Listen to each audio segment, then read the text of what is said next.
Hello everyone, welcome back to एजुटेक post. आज का जो लेक्चर है वो हम करने वाले हैं question and answer session on the 20 most important MCQ on general information. General information मतलब डीओपी का जो भी बेसिक्स होगा। मतलब देखिए, डीओपी का जो जो भी बेसिक्स होगा उसके ऊपर हम 20 क्वेश्चंस करेंगे। इसमें बहुत सारा आपका टॉपिक जो है वो कवर हो जाएगा और जो भी आपने अभी तक पढ़ा है उसका पूरा आपका रिवीजन भी हो जाएगा। तो इस पूरे क्वेश्चंस को ध्यान से सुनिए, इसको इस लेक्चर को 2 से 3 बार देखिए, जिससे आपको भरपूर फायदा होने वाला है। और स्किप मत कीजिएगा, क्योंकि जो भी आप बीच में क्वेश्चंस देखने वाले हैं उनका पूरा एक्सप्लेनेशन आपको देखने को मिलेगा। तो चलिए शुरू करते हैं हमारा आज का टॉपिक। तो the first question is, when was India post establish? मतलब भारतीय डाक की स्थापना कब हुई थी, एस्टेब्लिशमेंट जो रहती है वो कब हुई थी? तो इसमें आपका फर्स्ट ऑप्शन है 1 अक्टूबर 1845, 1 अक्टूबर 1854, 15 अगस्त 1947 या फिर 26 जनवरी 1950।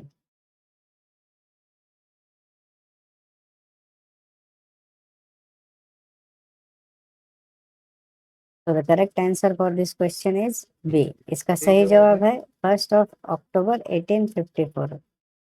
1 अक्टूबर 1854। 1 अक्टूबर 1854। अब इसको याद कैसे रखना है? ये साल आपके लिए मायने रखता है, 1854। तो 1854 को याद कैसे रखना? देखिए, 1 अक्टूबर तो आपको याद रखना ही है। आपके बहुत से ऑफिसेस में इसका प्रोग्राम या फिर कोई वीक भी सेलिब्रेट होता होगा। अब 1854 को कैसे याद रखना है? 1857 में एक बहुत बड़ा विद्रोह हुआ था।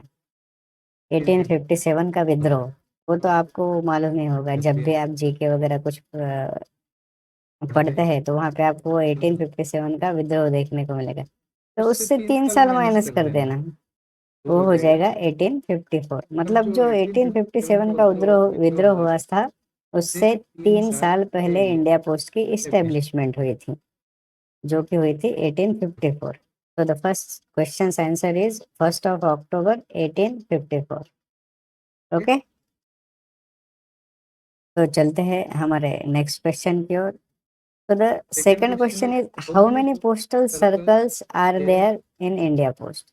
अब सर्कल कि इंडिया पोस्ट में कुल मिला के कितने सर्कल है? तो इसका ऑप्शन है ए 20, बी 22, सी 23 या फिर डी 25। देखो बच्चों, क्वेश्चन एकदम सिंपल है, पर उसके पीछे का जो भी एक लॉजिक है वो समझते हैं। How many postal circle? अब सर्कल क्या है? सर्कल मतलब है कि जो भी एक हमारी पूरी कंट्री है, अब पूरे कंट्री को एडमिनिस्ट्रेशन, जिसका एडमिनिस्ट्रेशन अच्छा होना चाहिए, मतलब उसका कंट्रोल अच्छा होना चाहिए, इसके लिए कुछ सर्कल्स में डिवाइड किया गया है। कुछ सर्कल्स में डिवाइड किया गया है, तो वो सर्कल का नंबर ऑफ सर्कल्स हमें पूछा है। तो इससे हम कुछ देखते हैं। देखो, ये डिपार्टमेंट का स्ट्रक्चर कैसा रहता है? सबसे पहले तो आते हैं हमारे मिनिस्टर ऑफ कम्युनिकेशन। समझे? मिनिस्टर ऑफ कम्युनिकेशन, हमारे जो कम्युनिकेशन मिनिस्टर आते हैं, क्योंकि डीओपी जो है वो मिनिस्ट्री ऑफ कम्युनिकेशन के अंडर आता है। तो सबसे पहले इसके ऊपर आते हैं हमारे मिनिस्टर ऑफ कम्युनिकेशन। उसके बाद में आते हैं हमारे minister of state for communication. मतलब मिनिस्टर ऑफ स्टेट, उसके पीछे आते हैं minister of state for communication. तो स्टेट मिनिस्टर रहते हैं, वो आते हैं। उसके बाद आते हैं हमारे सेक्रेटरी, सेक्रेटरी ऑफ पोस्ट। अब सेक्रेटरी, ये जो है ना, सबसे बड़ी पोस्ट रहती है डिपार्टमेंटल में। सेक्रेटरी के बाद आता है हमारा पीएसबी, अब पीएसबी क्या है? तो पीएसबी है हमारा पोस्टल सर्विस बोर्ड। तो इसके कितने मेंबर्स रहते हैं वो हम बाद में देखेंगे, वो क्वेश्चन आने ही वाला है हमें। तो उसके बाद आता है पीएसडी, जो भी है पोस्टल सर्विस बोर्ड रहता है। अब पोस्टल सर्विस बोर्ड के बाद आते हैं हमारे सीपीएमजी। जो कॉम्प्लेक्स स्ट्रक्चर है वो तो बहुत ही कॉम्प्लिकेटेड रहेगा। हम आपको जो समझा रहे हैं वो बहुत ही सिंपल वे में आपको ये स्ट्रक्चर समझा रहे हैं। तो पीएसबी के बाद आते हैं हमारे सीपीएमजी। सीपीएमजी क्या रहते हैं? एक सर्कल के हेड रहते हैं, समझे? यहाँ पे हम देखते हैं पीएसबी के आते हैं हमारे सीपीएमजी। सीपीएमजी इज ए सर्कल हेड है। हर सर्कल का हेड रहेगा सीपीएमजी। तो ऐसे कितने सर्कल है ये पूछा गया है। तो जो सर्कल है सीपीएमजी का सर्कल हेड जो रहेगी सीपीएमजी रहेगी। सीपीएमजी के बाद आते हैं हमारे पीएमजी। सीपीएमजी के अंदर जो कुछ चीजें हैं वो डायरेक्ट भी आती है, जैसे सीएसडी, जैसे आरएलओ। पीएमजी के बाद आते हैं हमारे दो विंग, जिसमें एक एसपीओज, एसएसपीओज, ये पोस्टल साइड के आते हैं। फिर आते हैं हमारे एसआरएम, एसएसआरएम, जो कि आरएमएस साइड के आते हैं। फिर एसएसपीओ पीओज के अंडर आते हैं आपके एचओ, एसओ और बीओ। इधर आपके आते हैं एचआरओ और एसआरओ। ये हेड ऑफिस, सब ऑफिस, ब्रांच ऑफिस, ये हेड रिकॉर्ड ऑफिस, सब रिकॉर्ड ऑफिस, ऐसा कुछ एक स्ट्रक्चर रहता है जो कि बनाया गया है एडमिनिस्ट्रेशन को इजी करने के लिए। तो ऐसे कितने सर्कल है इंडिया में? तो the correct answer for this question is 23। ऐसे 23 सर्कल बनाए गए हैं इंडिया में। पोस्टल सर्कल के 23 सर्कल हैं, समझे? ओके, अब ये जो सर्कल है ना बच्चों, 23 सर्कल जो है हमारे, इन सब का कुछ ना कुछ ये आता है। मतलब आ, हम क्या करते हैं, जुरिडिक्शन आता है उसका, कुछ ना कुछ एरिया रहता है ऑफ वर्किंग। तो ऐसा तो नहीं है कि मध्य प्रदेश का सर्कल है वो पूरे इंडिया का काम काज देखेगा, या फिर झारखंड का सर्कल है वो भी पूरे 23 सर्कल का कारोबार देखेगा। नहीं, इसके लिए क्या किया गया है, डिवाइडेशन जो किया है वो एडमिनिस्ट्रेशन को इजी बनाने के लिए किया गया है। तो यहाँ पे देखिए आप, जो भी 23 सर्कल है हमारे, 23 सर्कल, ये इसको याद रखना, 2 3, देखो 1 2 3, काफी इजी है याद रखने के लिए। 1 2 3, फिर 23, ये 1 को निकाल देना है। ऐसा कितने सर्कल है? 1 2 3, 23 सर्कल है। इजी। ओके,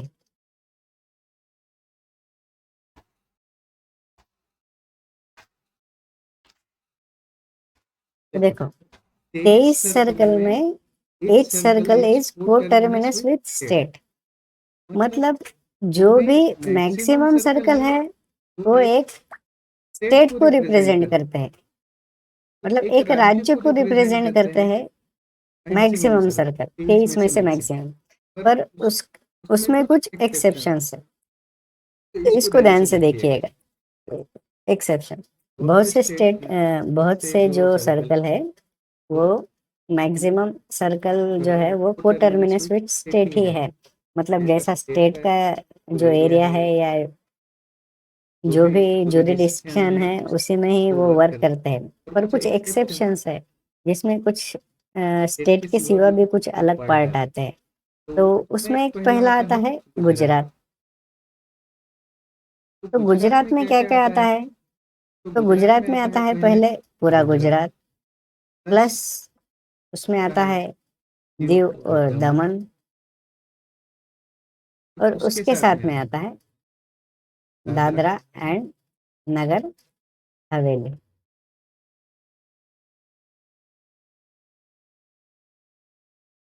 समझे? देखिए गुजरात, गुजरात में आता है गुजरात, दीव दमन और दादरा और नगर हवेली। जो सेकंड एक्सेप्शन है हमारा वो है केरला।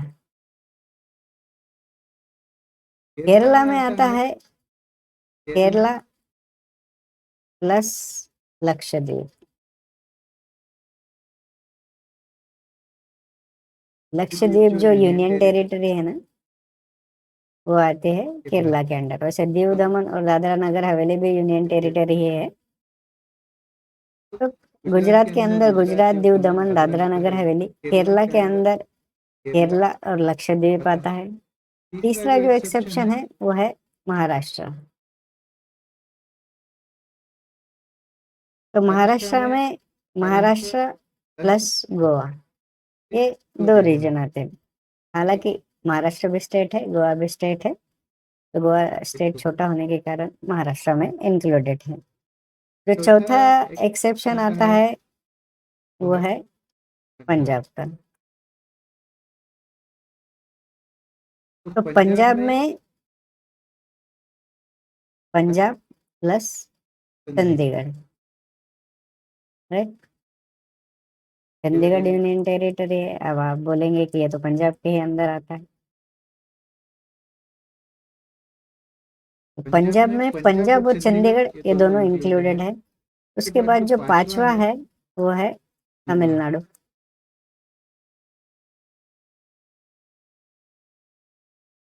तमिलनाडु में तमिलनाडु प्लस पौंडीचेरी। ये एक्सेप्शन याद रखना बच्चों। जो सिक्स्थ है वो सिक्स्थ है वेस्ट बंगाल। अब वेस्ट बंगाल में क्या आता है? वेस्ट बंगाल में west Bengal plus Sikkim plus Andaman and Nicobar. अब देखो इस चीज को ध्यान से पढ़ना।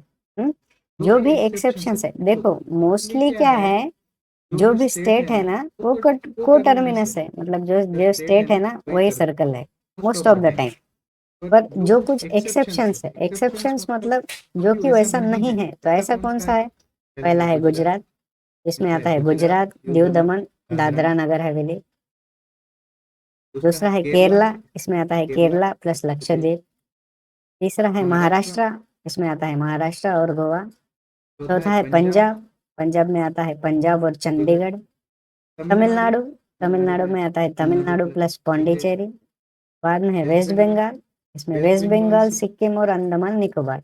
और जो सातवां एक्सेप्शन है, सातवां, ये इम्पोर्टेंट है, मोस्ट इम्पोर्टेंट, इसमें याद रखना, ये है नॉर्थ ईस्ट।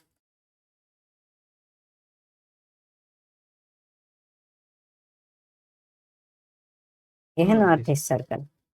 अब ये जो नॉर्थ ईस्ट सर्कल है इसमें आते हैं कुल मिला के 6 स्टेट, 6 स्टेट, इसको याद रखना है। नॉर्थ ईस्ट सर्कल में पूरे 6 स्टेट आते हैं, 6 स्टेट। ये यहाँ पे क्या है, या तो स्टेट प्लस स्मॉलर स्टेट है। देखो महाराष्ट्र में Maharashtra plus Goa, state plus smaller state. West Bengal में भी स्टेट प्लस स्मॉलर स्टेट या और यूनियन टेरी, या फिर बाकी सब जगहों पे स्टेट प्लस यूनियन टेरिटरी। पर यहाँ के पूरे 6 के 6 स्टेट है। नॉर्थ ईस्ट के पूरे 7 जो स्टेट है उनको 7 सिस्टर्स कहा जाता है। ये आपको जीके के लिए भी फायदेमंद रहेगा। उसमें से 6 स्टेट जो है वो नॉर्थ ईस्ट सर्कल में आते हैं। उसमें कौन सा आता है? देखिए पहला है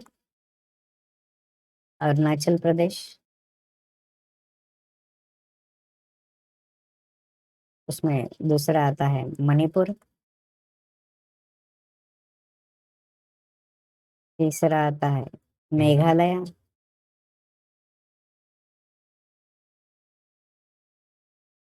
चौथा आता है मिजोरम, पांचवा आता है नागालैंड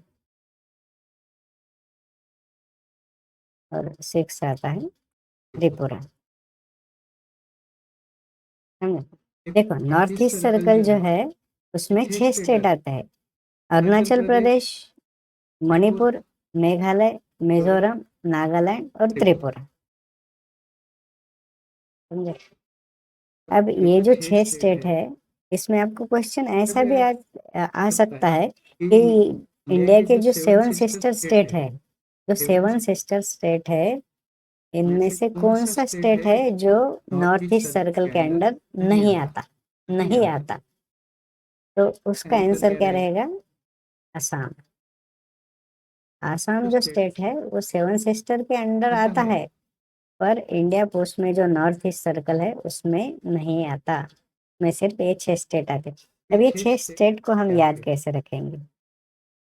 यही सवाल आपके मन में आता होगा, इन 6 स्टेट को याद कैसे रखें? तो इसके लिए आप इस ट्रिक को याद रख सकते हैं। अगर आपके पास कोई अच्छा ट्रिक है तो आप उसको भी देख लीजिए, अगर नहीं है तो आप इसको देख लीजिए। देखिए, अपना ट्रिप में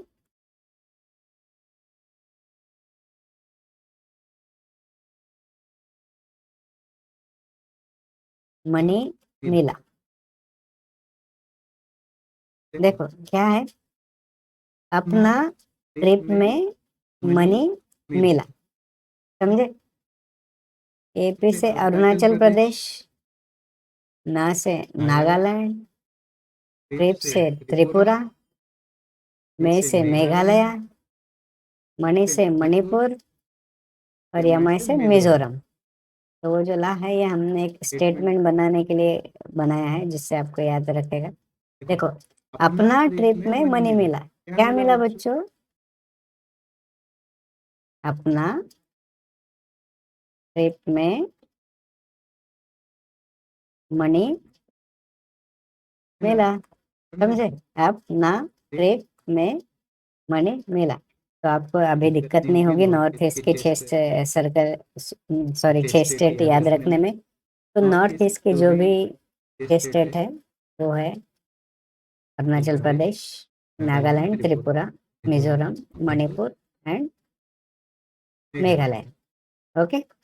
और जो 7 सिस्टर का जो स्टेट है जो नॉर्थ ईस्ट सर्कल में नहीं आता वो है आसाम। ओके, समझे दोस्तों? तो चलिए बढ़ते हैं हमारे अगले क्वेश्चन की तरफ। So the third question is how many base circle are functioning under India Post? अब बेस सर्कल को देखिए। बेस सर्कल मतलब क्या रहता है? इंडिया पोस्ट में हमने अब भी देखा कितने सर्कल है? 23 सर्कल। 23 सर्कल है इंडिया पोस्ट में, कुल मिला के 23 सर्कल है जो कि एडमिनिस्ट्रेशन के लिए बनाए गए हैं। इन 23 में से मैक्सिमम जो सर्कल है वो स्टेट को टर्मिनस है, मतलब जो स्टेट है वही सर्कल का एरिया है, जिसमें से कुछ एक्सेप्शंस है। समझे? एक्सेप्शंस जो कि हमने अभी अभी देखे, एक्सेप्शंस क्या है। तो अब जो बेस सर्कल, इन 23 सर्कल को छोड़ के और एक सर्कल है, वो है बेस सर्कल। बेस सर्कल ये बनाया गया है आर्मी के लिए, मतलब आर्मी की जो पोस्टल नीड्स है उसके लिए बनाया गया है बेस सर्कल। इसे हम कहते हैं सीबीपीओ। जो बेस सर्कल आर्मी की नीड के लिए बनाया गया है उसे कहते हैं हम सीबीपीओ। अब सीबीपीओ का फुल फॉर्म भी आपको बहुत बार पूछा जाता है। सीबीपीओ का फुल फॉर्म होता है central base post office. CBPO मतलब सेंट्रल बेस पोस्ट ऑफिस, जिसके अंडर दो एपीओ आते हैं या फिर दो सीबीपीओ भी आते हैं, जिसमें जो फर्स्ट सीबीपीओ रहता है 1 सीबीपीओ। तो 1 सीबीपीओ जो है वो है न्यू दिल्ली में। ये भी पूछा जाता है 1 सीबीपीओ कहाँ पे है। और जो 2 सीबीपीओ है वो 2 सीबीपीओ आता है कोलकाता में। 1 CBPO is in New Delhi 2 CBPO is in Kolkata. In the same way, 56 APO, APO का मतलब है army post office, army post office, ये सब आपको पूछा जा सकता है फुल फॉर्म में। तो जो 56 APO है, 56 APO वो है न्यू दिल्ली में, और जो 99 APO है वो है कोलकाता में। जब भी आर्मी पोस्टल सर्विस या फिर बेस सर्कल या CBPS का क्वेश्चन आएगा, उसमें आपको ज्यादातर दो ही नाम देखने को मिलेंगे। The first one is New Delhi and second one is Kolkata. तो the first CBPO 1 central base post office is located as New Delhi, while the second CBPO 2 central base post office is located as Kolkata. The 56 APO, 56 Army Post Office is located in New Delhi and 99 APO that is located in Kolkata. समझे दोस्तों? तो how many base circle, तो base circle कितना है? सिर्फ एक base circle है हमारा, 23 सर्कल और एक बेस सर्कल। समझे? तो तीसरे क्वेश्चन का आंसर क्या हो गया? Obviously the one. जिन्होंने ठीक से सही जवाब दे रखा है उनका भी रिवीजन हो जाएगा, और जिनको नहीं पता उनको ये बात नए में समझ में आ जाएगी। तो the answer for this question is option number A, one base circle is functioning under India post.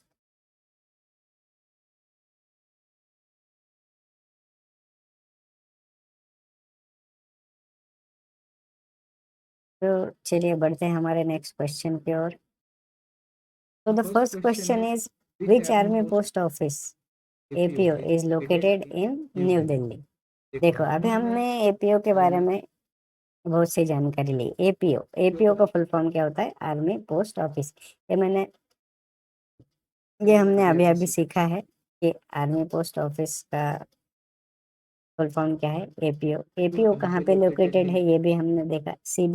CBPO कहाँ पे लोकेटेड है ये भी हमने देखा। हमने क्या देखा कि मैक्सिमम जो है APO से रिलेटेड दो ही नाम आपको आएगा कि न्यू दिल्ली एंड कोलकाता। तो जिसमें 1 CBPO कहाँ पे है? न्यू दिल्ली। 2 CBPO कोलकाता। वैसे ही न्यू दिल्ली में कौन सा APO है और कोलकाता में कौन सा APO? तो ऑप्शन देखते हैं, 56 APO, 99 APO, 74 APO या फिर 43 APO। तो the correct answer for this question is a, 56 APO। हमने देखा 56 APO जो है वो न्यू दिल्ली में लोकेटेड है, और 99 APO जो है वो कोलकाता में लोकेटेड है।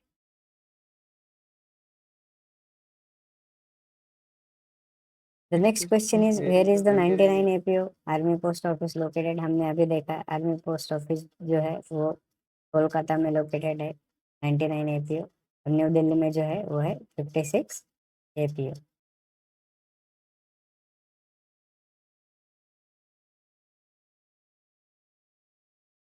The sixth question is when was the first डाक ticket issued?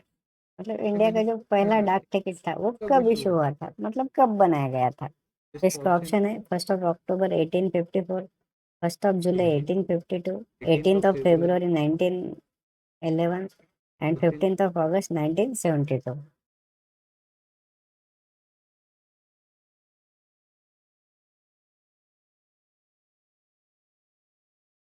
So the correct answer for this question is 1 July 1852, option number B, right. तो देखो फर्स्ट डाक टिकट of India was issued on 1 July 1852।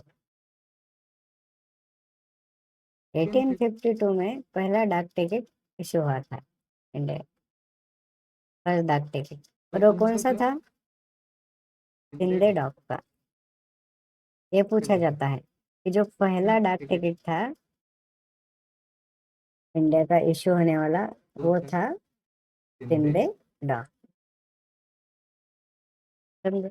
अब ये Shinde dock वगैरह क्या है? ये जो सिंधे डॉक है ये एक सिंध प्रणाली जो है हमारी, हम राष्ट्रगीत में भी गाते हैं कि पंजाब सिंध गुजरात मराठा।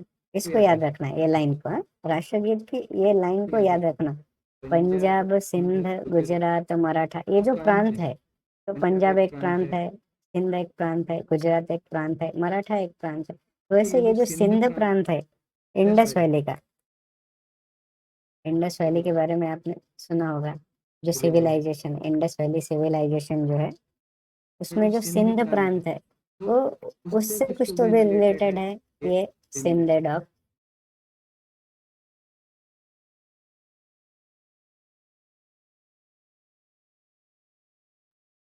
एशिया का फर्स्ट एडेसिव डाक टिकट था, समझे?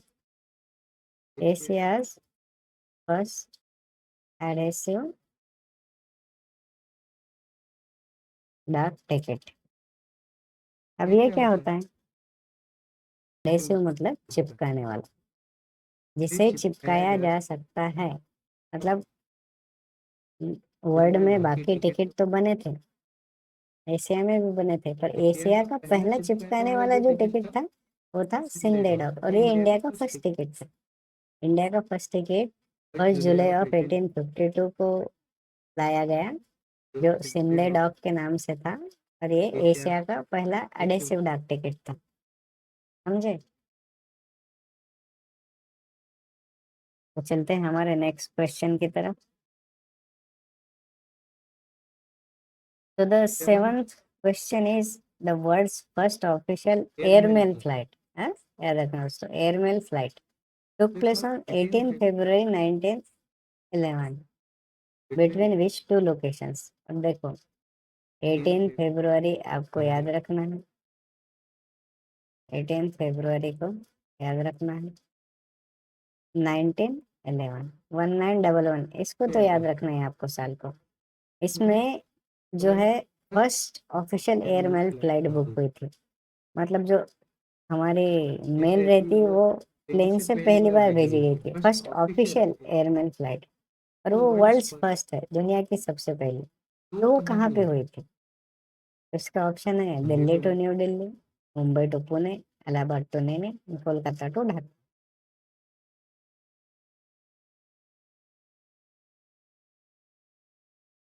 तो इसका करेक्ट ऑप्शन है सी, इलाहाबाद टू नई। ये जो इलाहाबाद टू नई है ना, इसको याद ही रखना आप, इलाहाबाद टू नई। ये जो है, ये official world's first airmail flight इन दो सिटीज के बीच में हुई थी इन 1911। दोनों सिटी यूपी में है, और इनका डिस्टेंस भी ज़्यादा नहीं रहेगा, 40-50 किलोमीटर के आसपास रहेगा। देखिए, अहमदाबाद और इलाहाबाद, इनमें कंफ्यूज मत होना, आपको ऑप्शन अहमदाबाद भी मिल सकता है, अहमदाबाद तो नहीं, याद रखना इलाहाबाद टू नहीं is the correct answer.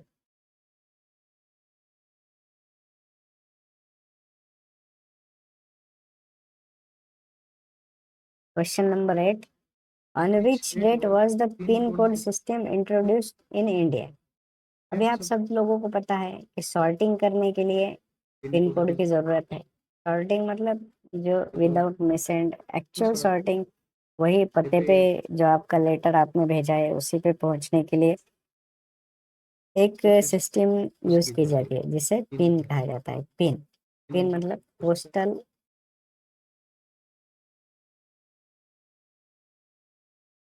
Index number. ठीक है, पिन, पिन का फुल फॉर्म भी आपको पूछा जा सकता है, पोस्टल इंडेक्स नंबर। अब ये कितने डिजिट का होता है?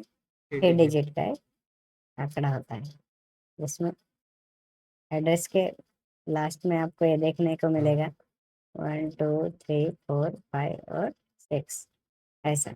हर स्टेट का उसका एक इनिशियल है, जिसमें एक ऐसा कुछ तो भी नंबर है, 6 5 4 3 2 1, ऐसा एक पिन कोड आपको देखा जाएगा। तो इसमें आपको समझ में आएगा कि ये क्या डिनोट करता है। ये कुछ रीजन्स को डिनोट करता है, स्टेट वाइज नंबर्स रहते हैं, और ये जो एक्चुअल पोस्ट ऑफिस के जो रहता है ना रीजन, सॉरी एक पर्टिकुलर एरिया का, उसको डिनोट करता है। तो ऐसा एक 6 डिजिट का सिस्टम जो लाया गया था इंडिया पोस्ट में सॉर्टिंग एकदम मतलब एक्यूरेटली किया जा सकता है इसके बेसिस पे पिन का ये हुआ था, जन्म हुआ था। पिन मतलब पोस्टल इंडेक्स नंबर। तो ये पिन सिस्टम जो है, पिन कोड सिस्टम, ये इंडिया में कब लागू हुआ था? 15 अगस्त 1947, 1 अक्टूबर 1854, 15 अगस्त 1972, या फिर 1 अगस्त 1986?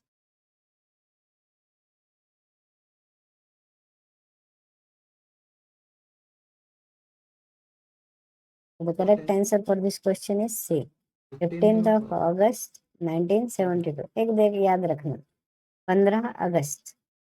15 अगस्त तो आपको याद रख सकते हो, आप रख सकते हैं इस डेट को। तो 15 अगस्त 1972, 1972।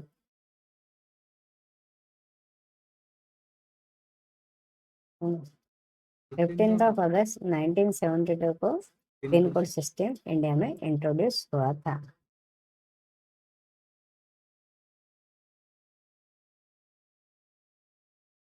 The ninth question is, when was the speed post service launched by India Post? India post की जो स्पीड पोस्ट है, स्पीड पोस्ट जो सर्विस है, वो कब लॉन्च हो गई थी? अब इसका आंसर तो आप सभी को मालूम ही होगा। 15 अगस्त 1972, 1 अगस्त 1986, 1 फरवरी 1884, या 1 जनवरी 2000?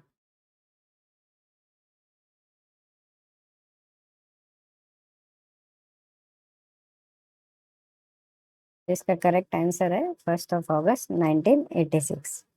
1986 में स्पीड पोस्ट की सुविधा इंडिया पोस्ट ने लॉन्च की थी।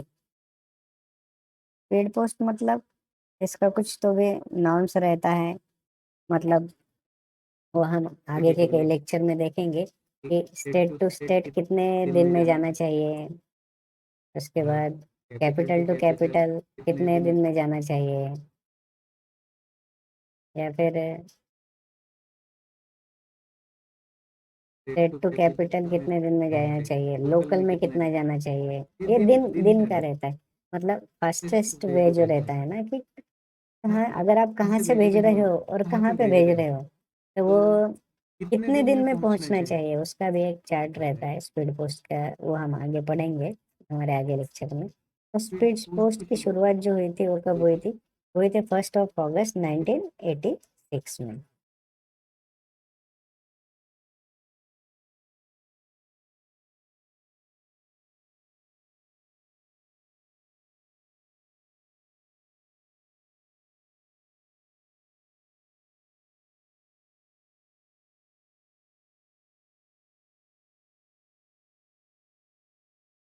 बढ़ते हैं हमारे अगले क्वेश्चन की ओर। The 10th question is, in which year the postal life insurance PLI introduce? देखिए, PLI, PLI का हमने देखा था काय में आता है, ये इंश्योरेंस का एक टॉपिक है। और PLI, RPLI, इसका हमने एक बहुत बढ़िया चार्ट आपके लिए बनाया है। जैसा आपने जन सुरक्षा स्कीम का हमारा लेक्चर देखा होगा, उसमें आपने एक चार्ट देखा होगा, वैसे ही हमने एक PLI RPLI का चार्ट बनाया, जो आपको रिवीजन के लिए बहुत ही इजी जाएगा। तो अगले कुछ दिनों में हम इस पे एक लेक्चर लेके आएंगे PLI RPLI पे, उसमें आपको वो देखने को मिलेगा। तो PLI का मतलब क्या है? Postal life insurance. ये क्या करता है? इंश्योरेंस प्रोवाइड करता है। पहले तो ये पोस्टल लोगों के लिए था, फिर बाद में वो टेलीग्राफ के लिए लोगों के लिए एक्सटेंड किया गया, बाद में फीमेल फीमेल के लिए एक्सटेंड कर दिया गया, और बाद में रूरल इंडिया के लिए लाया गया, जो कि RPLI था। तो the PLI, in which year the postal life insurance was introduced? तो PLI का मतलब इंट्रोडक्शन जो है, PLI कब इंट्रोड्यूस हुआ था? तो 1 फरवरी 1884, 1 फरवरी 1894, 15 अगस्त 1972, और 1 अगस्त 1986। देखिए, 1 अगस्त 1986 को क्या हुआ था? एनीवन? 1 अगस्त 1986 को क्या हुआ था? अभी हमने पढ़ा है, आपको ये सब चीजें रिवाइज करनी है। 1 अगस्त 1986 को स्पीड पोस्ट लॉन्च हुआ था, राइट? और 15 अगस्त 1972 को क्या हुआ था? हमने बोला था 15 अगस्त, याद रखना, 1972। उसको क्या हुआ था? पिन कोड सिस्टम इंडिया में इंट्रोड्यूस हुआ था। Pin code postal index number. बचे कुछ ऑप्शन रह जाते हैं दो, इसमें से करेक्ट आंसर है ए, 1 February 1884। So the PLI was introduced in the year 1884, 1 February 1884. So the first option is correct. Okay, let's go to the next question. The 11th question is, PLI was extended for women in which year?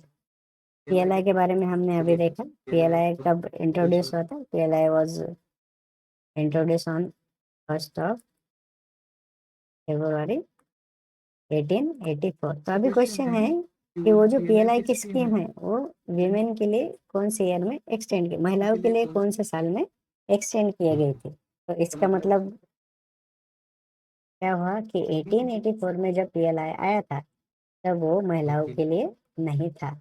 It was not for women. समझे? 1884 में वो महिलाओं के लिए नहीं था, तो कौन से साल में वो महिलाओं के लिए एक्सटेंड किया गया? 1884, 1894, 1995, 2008।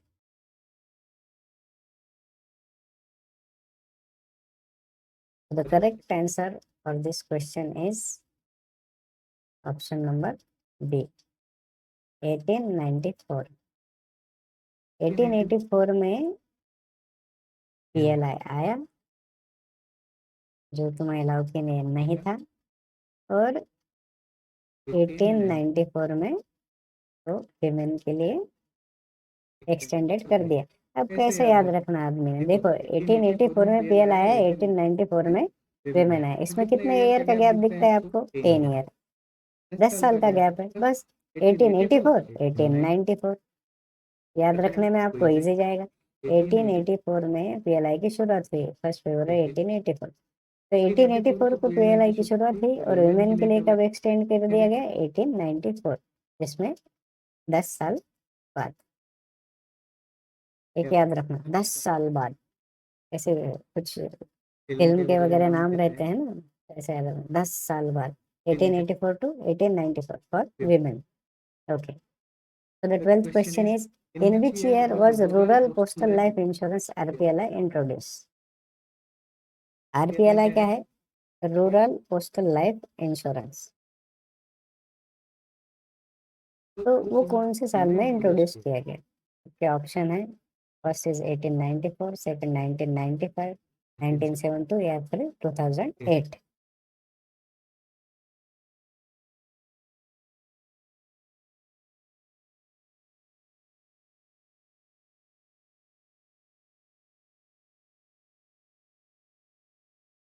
So the correct option for this question is B, 1995। 1995 में RPLI की शुरुआत की गई, किनके कहने पे? मल्होत्रा कमेटी।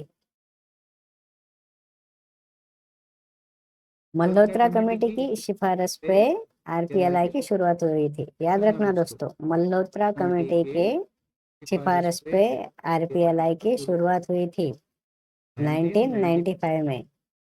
1884 में PLI, उसके ठीक 10 साल बाद 1894 में PLI फॉर विमेन, और उसके ठीक 101 साल बाद 1995। क्या करना? 1894, 94 को 95 कर देना, इसको +1, तो इसको 18 को 19 कर देना +1। समझे? अब ये एक और एक 2 साल ऐसे मत बढ़ाइए आप।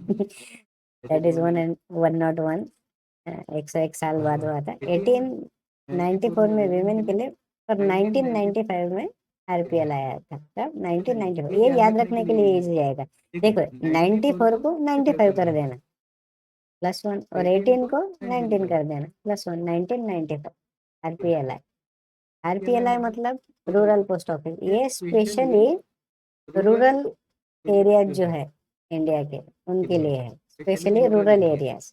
PLI जो है उसका कोई जुरिडिक्शन नहीं है, पर जो RPLI है वो रूरल इंडिया के लिए, जो रूरल एरियाज है उनके लिए है RPLI, जो कि 1995 में आई थी on the recommendations of Malhotra committee.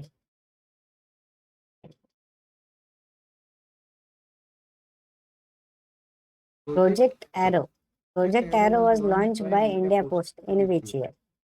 Project arrow किस साल लॉन्च किया गया था? 2008, 2012, 2012, 2017। प्रोजेक्ट एरो क्या है? ये एक शुरुआत थी IT मॉडर्नाइजेशन की, जिसे हम IT 1.0 की तरह देख सकते हैं, हालांकि देख सकते थे। कुछ जो भी रिफॉर्म्स आते हैं, जो भी नई नई चीज़ें डिपार्टमेंट में ऐड आती है एलिजिबिलिटी के लिए, पब्लिक को सर्विस प्रोवाइड करने के लिए, वो एक प्रोजेक्ट के थ्रू ही आती है। प्रोजेक्ट लॉन्चिंग होता है, जैसे आपके IPPB हुआ, जैसे MNOP हुआ, अभी अभी आपका जो IT मॉडर्नाइजेशन 2.0 हुआ, ऐसा ही एक प्रोजेक्ट एरो था। तो उसकी शुरुआत कब हुई थी? इसका करेक्ट ऑप्शन है, आंसर है ऑप्शन A, 2008। 2008 में प्रोजेक्ट एरो की शुरुआत हुई थी। Okay. In which year was MNOP initiate? Same, project arrow कब हुआ था? 2008 में। तो MNOP कब हुआ था? MNOP क्या है? MNOP, इसका भी फुल फॉर्म आपको बहुत बार पूछा जाता है। MNOP stands for mail network optimisation project, MNOP। MNOP मतलब मेल नेटवर्क ऑप्टिमाइजेशन प्रोजेक्ट, और इसकी तरह और एक फुल फॉर्म भी आपको आता है, PNOP। MNOP और PNOP ये दो टर्म है। PNOP is the parcel network optimisation project, समझे? एक MNOP mail network optimisation project, एक PNOP parcel network optimisation project, इसके फुल फॉर्म है। तो MNOP mail network optimisation project कब इनिशिएट हुआ था? 2008, 2010, 2017 या 2018? इसका करेक्ट ऑप्शन है ऑप्शन B, 2010। 2010 में MNOP आया था। हमने देखा 2008 में क्या आया था? Project arrow. प्रोजेक्ट एरो 2008 में आया था, 2010 में आया था MNOP।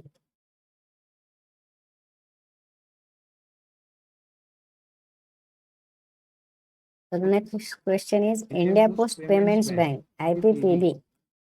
IPPB का फुल फॉर्म क्या होता है? India Post Payments Bank. Roll out took place in 2017 in which two pilot cities?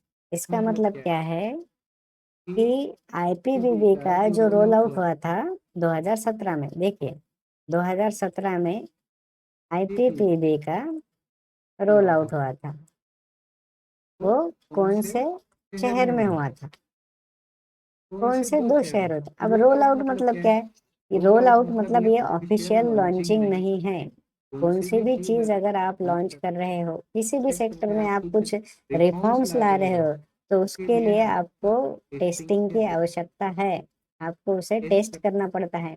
आप कौन सा भी प्रोजेक्ट डायरेक्टली एग्जीक्यूट नहीं कर सकते हो, उसके लिए आपको टेस्टिंग करना पड़ता है। वैसे भी IPPB का भी टेस्टिंग हुआ था, ये अच्छे से काम कर रहा है या नहीं कर रहा है, या फिर हमें कौन से इसमें मतलब थ्रेड्स आते हैं, या फिर किन किन चीज़ों पे हमें और काम करना पड़ेगा या रीडेवलपमेंट करना पड़ेगा, ये सब देखने के लिए कुछ चुनिंदा जगहों पे इसका टेस्टिंग किया जाता है, उसे रोल आउट कहते हैं। तो 2017 में IPPB का रोल आउट होता है। देखिए ऑफिशियल लॉन्चिंग नहीं हुआ था IPPB का 2017 में। 2017 में IPPB का रोल आउट हुआ था। कौन सी सिटी में? दिल्ली मुंबई, या फिर रायपुर रांची, या कोलकाता या पटना, या बैंगलोर हैदराबाद? देखिए कंफर्म तो दो है कि 2 सिटीज में हुआ था। कितनी सिटीज में हुआ था? 2 सिटीज में। कौन सी हुआ था बताइए?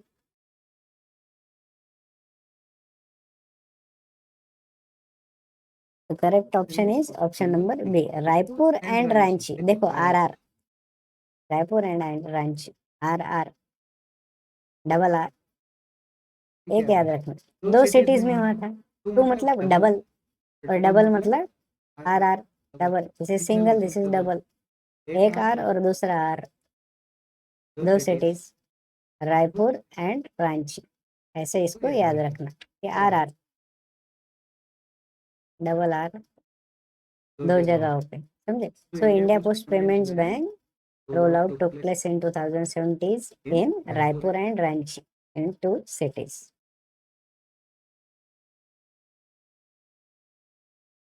When was the nationwide official launch of IPPB? समझे। When was the nationwide official launch of IPPB? IPPB मतलब हमने अभी बोले India Post Payments bank, IPPB. IPPB का नेशन वाइड ऑफिशियल लॉन्च, अब देखिए अब क्या वर्ड है, ऑफिशियल लॉन्च। पहले क्या आया था, roll out, right. Roll out मतलब उसकी चेकिंग, तो रोल आउट हमने देखा कहाँ हुआ था, टू सिटीज में, टू सिटीज, टू मतलब डबल, कहाँ, R R, two R R, Raipur and Ranchi, right. तो ऑफिशियल लॉन्च कब हुआ था, अगस्त 1986, जनवरी 2017, सितंबर 2018 या फिर जनवरी 2022।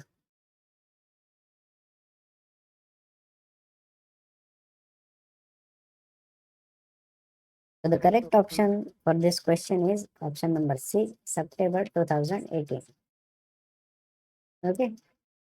2008 में क्या हुआ था, प्रोजेक्ट एरो। 2010 में क्या हुआ था, MNOP। MNOP मतलब मेल नेटवर्क ऑप्टिमाइजेशन प्रोजेक्ट।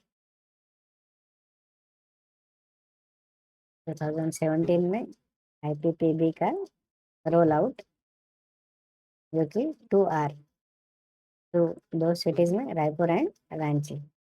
और 2018 में IPPB का official launch, September 2018.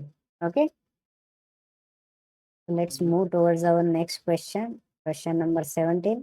When was the IT modernization 2.0 project launched by India Post? IT modernization 2.0 ये अभी लेटेस्ट में है, और अभी इसमें क्वेश्चन पूछने के बहुत ज़्यादा चांसेस है। तो ये जो है एक वास्ट टॉपिक है, बहुत बड़ा टॉपिक है, इसको हमें पूरा डीप में पढ़ना है। इसके लिए भी हम आपके लिए लेक्चर लेके आएंगे 2.0 के बारे में।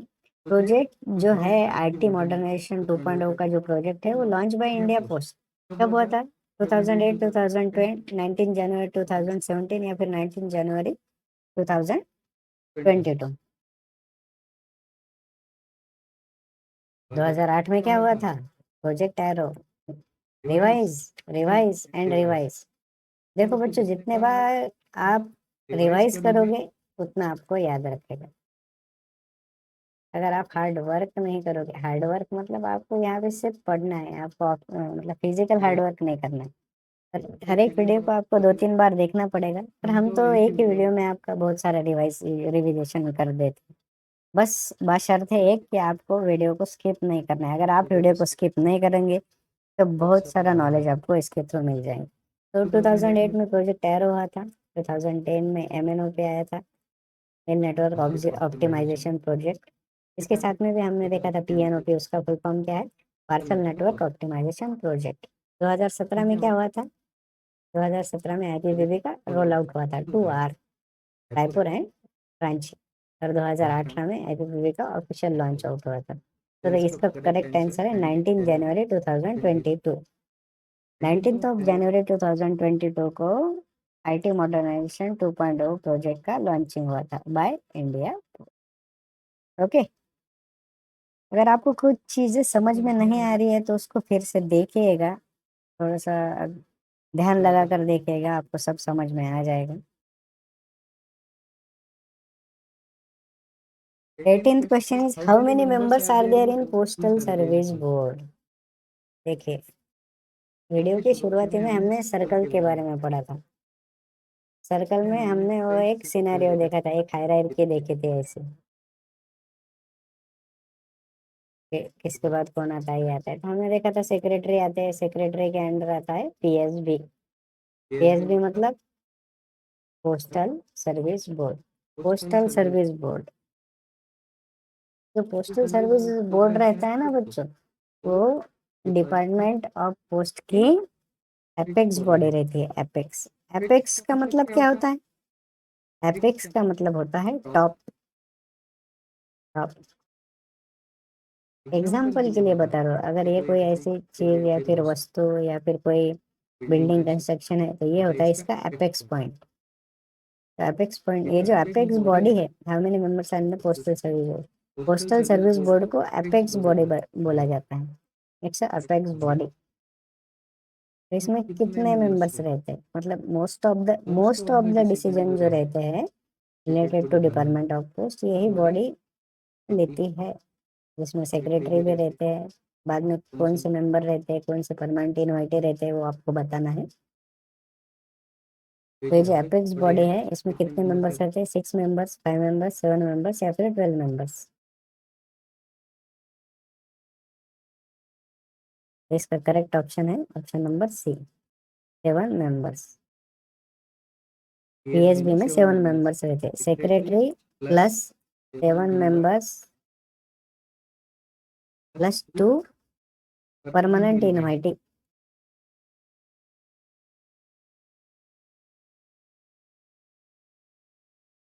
एपेक्स बॉडी जो है इंडिया पोस्ट की, जिसे पोस्टल सर्विस बोर्ड कहा जाता है, पीएसबी, इसमें सेक्रेटरी रहते हैं, 7 मेंबर्स रहते हैं, +2 परमानेंट इनवाइटी रहते हैं, मतलब ये परमानेंट इनवाइटी है। वो कौन रहते हैं, permanent every, sorry permanent invitee. चलिए आप बताइए, परमानेंट इनवाइटी पीएसबी में परमानेंट इनवाइटी कौन रहते हैं। तो the first one is additional secretary,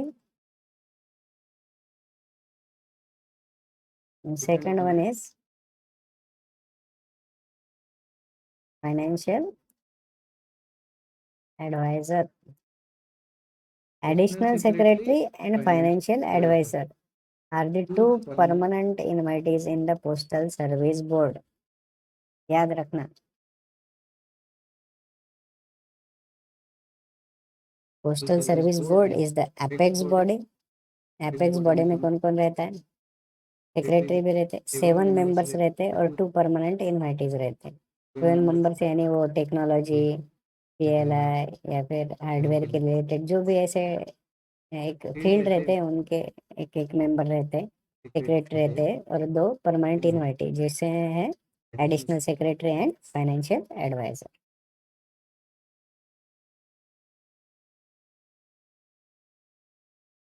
okay बच्चों, 19th question is who are the permanent invitees to the postal service board. देखो हमने अब भी देखा, who are the permanent invitees to the postal service board. PSB, PSB का मतलब postal service board, जिसमें रहते हैं 7 मेंबर्स। 7 मेंबर्स के साथ कौन कौन रहता है, सेक्रेटरी भी रहते हैं और 2 परमानेंट इनवाइटी। कितने लोग रहते हैं, 2, तो 2 परमानेंट इनवाइटी कौन रहते हैं, SSPOs, SPOs, additional secretary and financial adviser, SSRM, SRM, CPMG, PMG. The correct answer is option number B, additional secretary and financial adviser.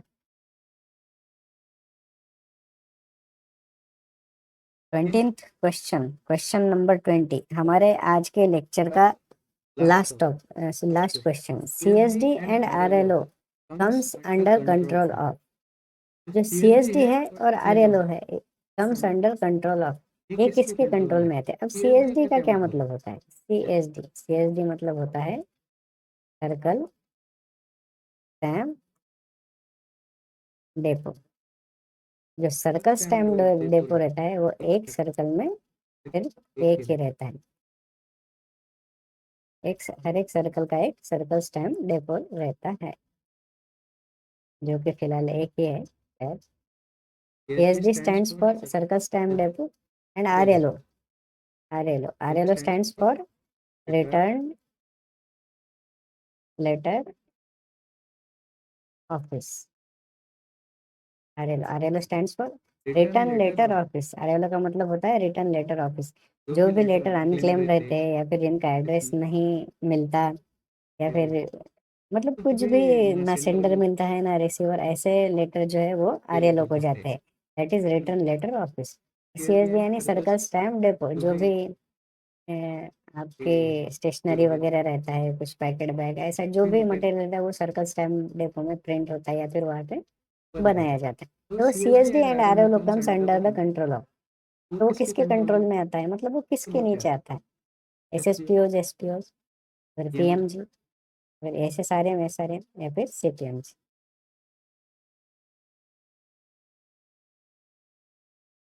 तो बच्चों इसका करेक्ट आंसर है ऑप्शन नंबर डी, सीपीएमजी। ये डायरेक्टली सीपीएमजी के under आता है।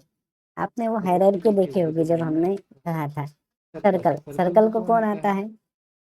सर्कल, सर्कल पे रहते हैं सीपीएमजी, और सर्कल के बाद में हमने बोला था कि एक रीजन आता है, रीजन पे रहते हैं पीएमजी, राइट। तो ये जो सीपीएमजी, सीपीएमजी के अंडर कौन आता है?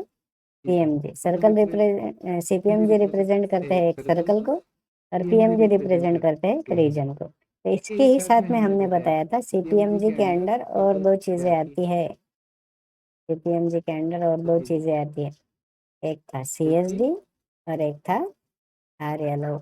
मतलब ये डायरेक्टली सीपीएमजी के अंडर आती है, पीएमजी और उसके बाद में नहीं आती। पीएमजी के नीचे तो हमने देखा था एसपीओज, एसएसपीओज और एसआरएम, एसएसआरएम आते हैं।